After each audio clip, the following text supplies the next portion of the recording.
Hey guys, today I've got a package from another puzzle designer called Chris DeAngelis, and he had a brilliant idea, and it was for me to make custom puzzle reviews. So this is the first episode of custom puzzle reviews, and I'm going to review handmade puzzles as well as 3D printed puzzles, so this is going to be really fun. So here we go, a mini 6x6 and mini 8x8.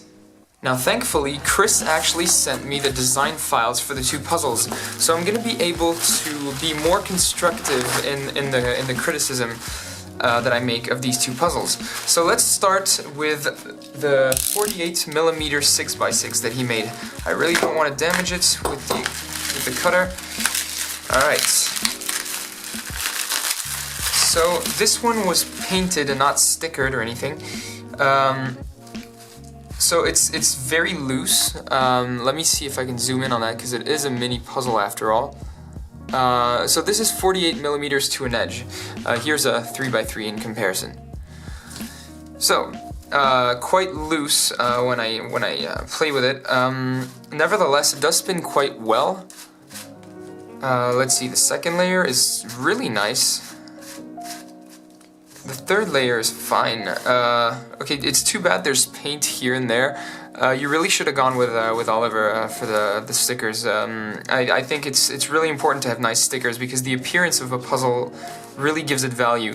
Like for example, you wouldn't really like this costs more than 50 bucks, I think, and but you wouldn't sell it for 50 bucks because of the stickers. So yeah, overall it's still a really nice design, but the looseness is quite unfortunate. So now that I've seen the tolerances, I know exactly why it's loose, and I think it's a really great design. It's really too bad that there's this problem. So let me show you. I actually made notes about the design. So these are notes that Chris sent me. So he told me it was occasionally misaligned in the middle layers. I will explain why during the video. It catches a lot due to sharp fillets, so yes, that is something that you can improve on by adding fillets, larger ones. Some faces tend to turn worse than others. Now, yeah, that's a tensioning problem, but I will explain that because it also explains the looseness, so I'll explain that later.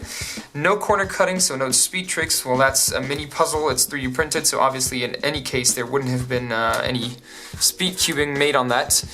There's assembly being a nightmare, but that's just a mini puzzle. Paint job sucks. Well, yeah, you said it yourself. Good things about it: turns fairly well. It's able to take some abuse.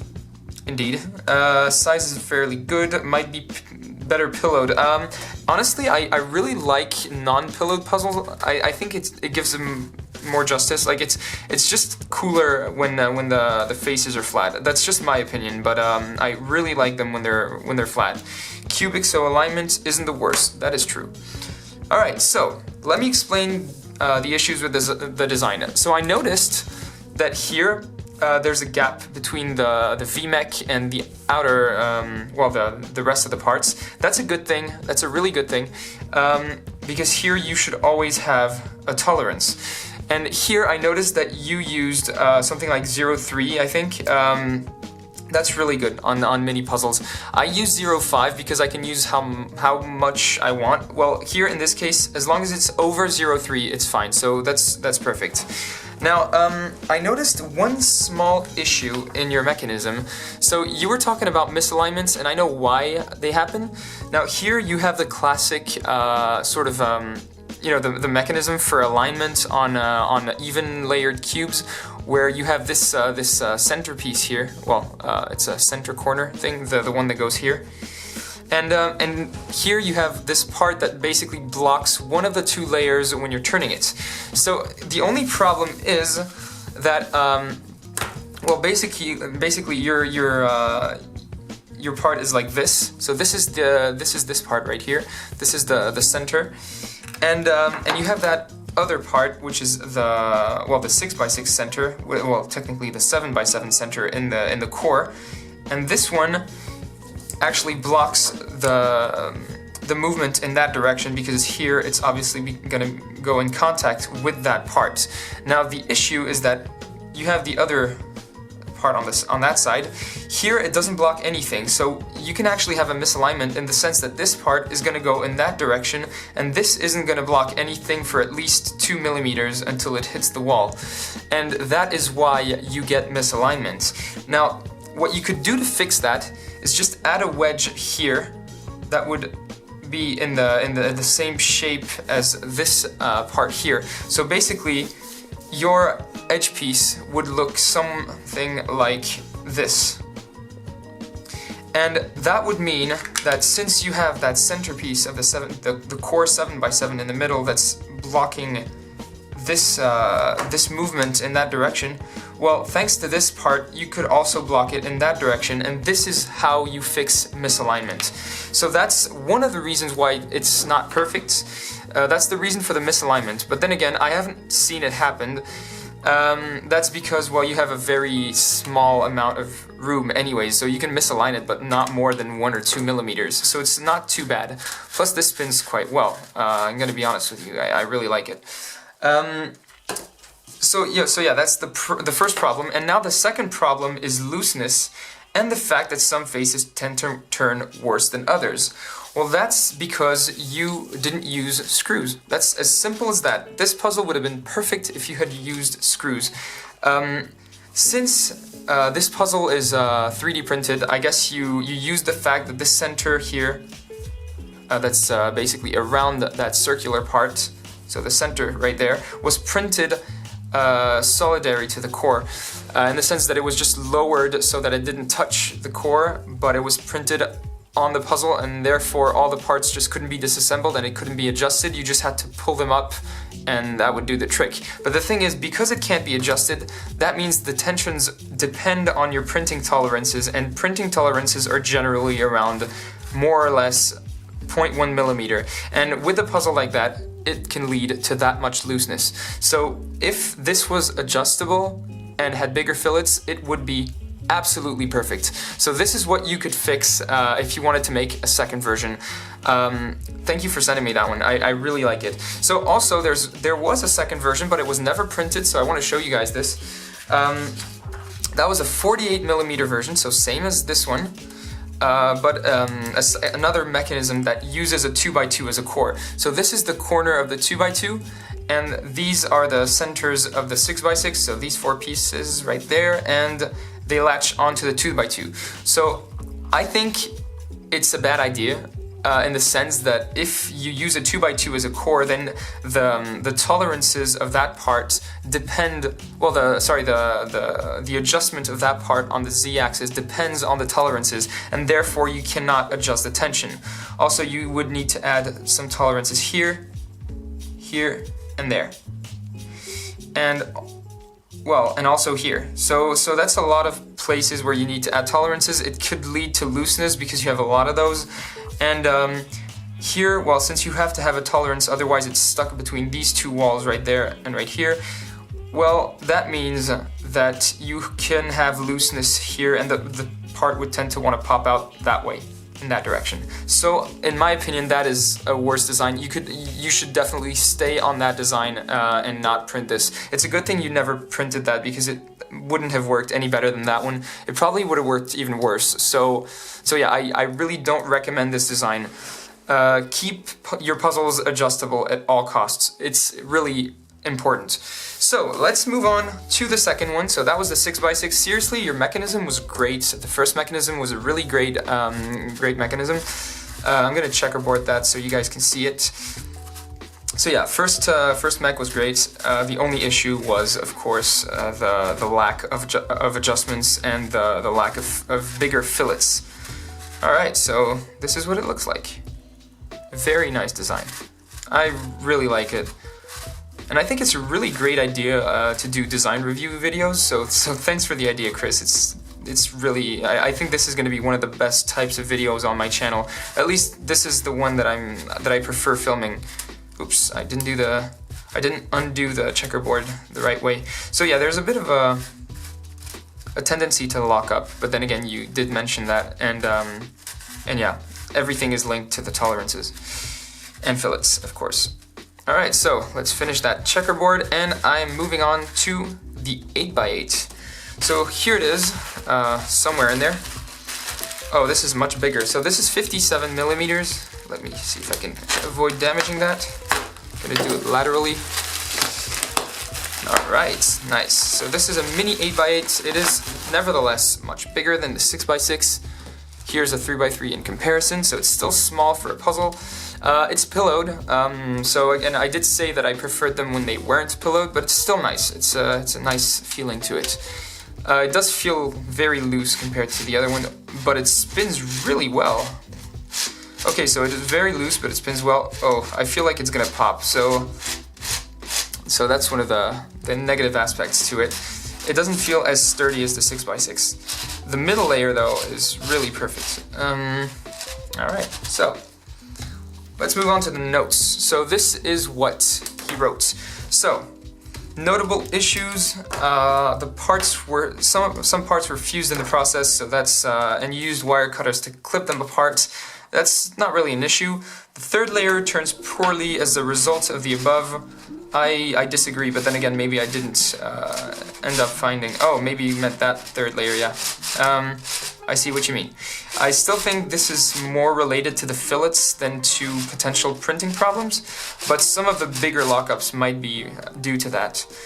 So, it turns better when you use counterclockwise turns. Now that's normal. 3D printed puzzles tend to prefer one type of turn because you move them more like in one direction during the breaking in process, and then they prefer that direction, so you keep on doing it, and it keeps getting worse. So that's just because it's 3D printed.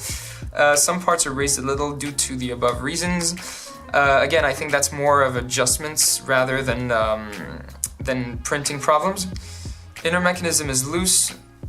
You can potentially pull parts out if you force them. Let's not try that. Considering I've seen the mechanism, I don't really need to pull them out, but indeed I can see what you mean. I can feel some parts trying to move out of the puzzle. A bit looser than preferred, so that's true. Catching is common. You can pop bits. Stickering job is poor. That's hand-cut tiles from CubeSmith, so I agree. Definitely like Oliver stickers all the way every single time. You need to get yourself some machine cut stickers. That's the most important part of puzzle building, is appearance, because your puzzle, you want it to look good, and that's machine cut stickers all the time.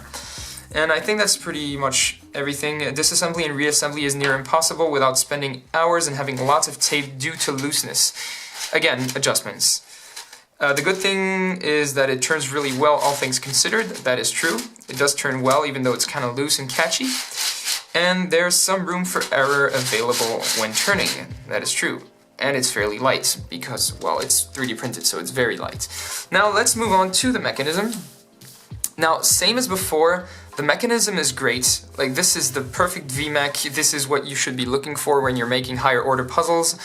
I wouldn't really add hooks like this or anything because they're just redundant. This is really great. I like the mechanism that you used, and I think it's really adapted. But you have the same problem as before. Here, you're using that sort of half or quarter circle here. It's the same problem as I exposed before. You need to have this little wedge on that side as well as this one. So removing this wedge might lead to misalignments. So again, same as the 6x6, you used a very similar mechanism. There's the same problems, and I think you could fix both by just doing what I told you, which is to increase the fillet size and make it adjustable at all costs. Now, final comment, there was a 48mm version planned, so that's very small. It's about that size here. And, well, it's basically this size. 48mm was the size of the 6x6. So this would have been the size of the next 8x8. Now, the other design, the new design for the 8x8, it's the same VMech, so that's the good part. Love it. That's perfect. Also, it's a cubic design, and I love cubic designs, so that's awesome. I would love to see that one produced. But here you have a new issue that wasn't present on this version. Here you're using a full wedge instead of just a quarter circle like that, like you did before. And that is not an option because, well, if you use a full wedge, let me redraw the same thing as I had before, this time with the full wedge. Alright, here you're going to be blocked in this direction, but not in this one, and here it's going to be the same as before. Sorry, I drew the two parts here and the wedge here, so you're not blocked in this, well, you are blocked in this direction, so that's good, but not in that direction because this wedge is only going to hit that wall at some point. So you're going to have the same misalignment as before, you're in the same situation as that, because you can't have that wedge that's part of this centerpiece right there. So the thing is, here you can't even fix the misalignment problem. So then again, it wasn't very present on the two other cubes. It's a small misalignment problem and you can't really go much further than 2 millimeters. Like here I over-exaggerated the problem. It's more like this one here. This distance is the maximum misalignment that you can get. So it's not a big misalignment. I think you should still find a way to fix it because this is the only problem with your design. Honestly, like this corner stock is 2 millimeters. That's more than enough on a micro puzzle. A 48 millimeter puzzle, that's definitely more than enough. So this is perfect. The center is really great, except, well, you know, thickness-wise, because I remember you said something about the center being too thin, or maybe you were talking about the 2x2 sort of centers here that were too thin here, but it doesn't matter because the distance between this part and this part, well, it's the same part, but I mean the distance between this point and this point is the one that matters, and it doesn't matter here if it's thin, so it's fine. The only issue is really that wedge here that should be actually cut like that, because it only allows misalignments, and you can't really fix it without adding a wedge on the 2x2 centers that I talked about a few times in this video. So yeah, this is all I wanted to say about your designs. I think it's really interesting what you did. You chose a nice approach because it was a print-in-place puzzle. Well, not a print-in-place puzzle, but a print-in-place core, and you didn't really have to add screws and stuff like that, but I think that's what really got you... well, that's really the only problem with your puzzles, is that because of doing this, they became unadjustable, and that was the only mistake that you made. So yeah, your puzzles could have been really perfect. They're really nice, and it's a great work that it's a great project that you fulfilled quite well. Nevertheless, you can still improve, and the reasons why you can improve are the ones that I explained in this video, and I sincerely hope that you'll make a V2, especially for that 48mm 8x8, because I really want to see it. So thank you so much for sending me these two puzzles. I really had a great time reviewing the design and critiquing it.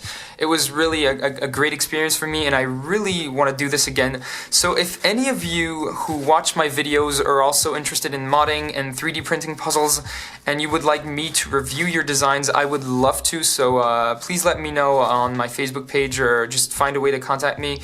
And I would love to get a chance to review your puzzles. So yeah, thank you so much, Chris, for the idea. Thank you for sending me it.